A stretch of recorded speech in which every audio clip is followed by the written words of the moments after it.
అంటే ఆంధ్రప్రదేశ్కి రావాల్సిన ఐటీ ఇండస్ట్రీస్ రావట్లేదు. ఎందుకంటే ఒక రాజకీయ నాయకులు బలంగా ఉండి ప్రభుత్వం బలంగా ఉన్నప్పుడు ఇటువంటి పరిస్థితుల్లోనూ కూడా వాళ్ళని ఇన్వైట్ చేసి చాలా రాయితీలు కల్పించి పరిశ్రమల్ని తీసుకురావాల్సిన అవసరం ఉంది. ఇప్పుడు గతంలోనూ వైఎస్ రాజశేఖర రెడ్డి గారు ఉండేటప్పుడు బ్రాండిక్స్ ఒకటి తీసుకొచ్చారు. దాంట్లో 18,000 మంది మహిళలు పనిచేస్తున్నారు. అంటే చిన్న చిన్న ఉద్యోగాలు కావచ్చు, నెలకి 10,000, 12,000, 15,000 రూపాయల జీతం రావచ్చు. బట్ ఆ గ్రామీణ ప్రాంతాల్లో పనిచేస్తున్న మహిళలకి అదే ఎక్కువగా అనిపించి చాలా 18,000 మంది అందులో జాయిన్ అయ్యారు. అంటే భర్త తాగిసి వస్తాడు, కొడతాడు, భర్త ఆదాయం ఏమీ రాదు, పిల్లల్ని పోషించుకోవాలి, ఇంటి అద్దె కట్టాలి. ఇటువంటి వాళ్ళంతా కూడా అటువంటి పరిశ్రమల్లో జాయిన్ అయిన దాఖలాలు మనకు ఉన్నాయి. కానీ ఇటీవల కాలంలో ఏమైందంటే సుస్థిరత అనేది లేదు. ఏ పారిశ్రామిక ఒత్తిడి రావాలన్నా ప్రభుత్వ పాలసీల్లో చంద్రబాబు నాయుడు గారు పర్మిషన్ ఇచ్చారు, జగన్మోహన్ రెడ్డి గారు దాన్ని రద్దు చేస్తారు. జగన్మోహన్ రెడ్డి గారు పర్మిషన్ ఇచ్చారు, చంద్రబాబు నాయుడు గారు రద్దు చేస్తారు. ఇలాంటి అభిప్రాయం ఆంధ్రప్రదేశ్ మీద పడిపోయింది. ఎప్పుడైతే ఇది పడిపోయిందో పారిశ్రామికవేత్తలు ముందుకు రావడానికి జంకుతున్నారు. ఇక్కడ పరిశ్రమలు పెడితే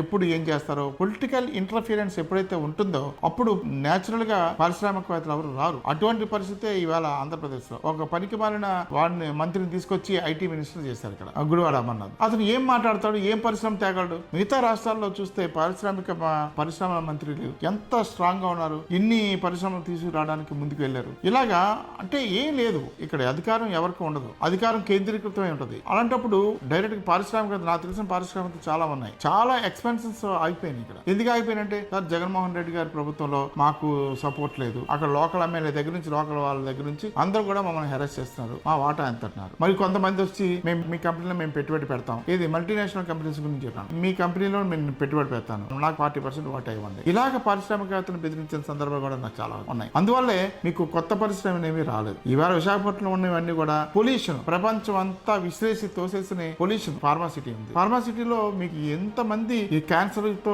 బాధపడుతున్నారో మీరు ఒక్కసారి సర్వే చేస్తే తెలిసిపోతుంది. అనేక మంది ప్రతి కంపెనీలో పనిచేస్తున్న వాళ్ళకి కూడా చాలా మందికి క్యాన్సర్ గానీ, చర్మ వ్యాధులు గానీ, రకరకాల ఉదరకోశ వ్యాధులు గానీ, ఎన్నో వ్యాధులతో సతమతం అవుతున్నారు. వాళ్ళకి ఇచ్చే జీతం అంతా 18,000, 15,000 ఈ జీతంతో బతుకుతున్నారు తప్ప పెద్ద పరిశ్రమలు మీరన్నట్టు రావట్లేదు. పెద్ద పరిశ్రమలు రావు కూడా, కనుచూపు మేరలో కూడా లేవు. ఎందుకంటే ఇవాళ మీకు అదాని, అమ్మాని రాగలుగుతారేమో తప్ప, ఎందుకంటే వాళ్ళకి మోడీ దగ్గర పలుకుబడింది కనుక. అలాంటి మామూలుగా సాధారణమైన వ్యాపారవేత్తలు కానీ, పారిశ్రామికవేత్తలు కానీ ఎవరు పరిశ్రమలు పెట్టడానికి ఆంధ్రప్రదేశ్ రావట్లేదు. ఆంధ్రప్రదేశ్ తెలంగాణతో విడిపోయిన తర్వాత కూడా చాలా పరిశ్రమలు తెలంగాణలో వచ్చినాయి, కానీ ఆంధ్రప్రదేశ్ రాలేదు. దీనికి ఏంటంటే నాయకుల ఎఫర్ట్ ఉండాలి, భరోసా ఉండాలి. ఏ ప్రభుత్వం వచ్చినా సరే వీళ్ళకేం కాదు అనే ధైర్యం ఉండాలి. అలాంటప్పుడే మన పరిశ్రమలు వస్తాయి తప్ప మామూలుగా అయితే ఇప్పుడున్న పరిస్థితులు అయితే వచ్చే పరిస్థితి కనబడట్లేదు. పేదవాళ్ళే. దేశం అభివృద్ధి చెందిందంటే ఎవరు ఒప్పుకునే పరిస్థితి లేదు.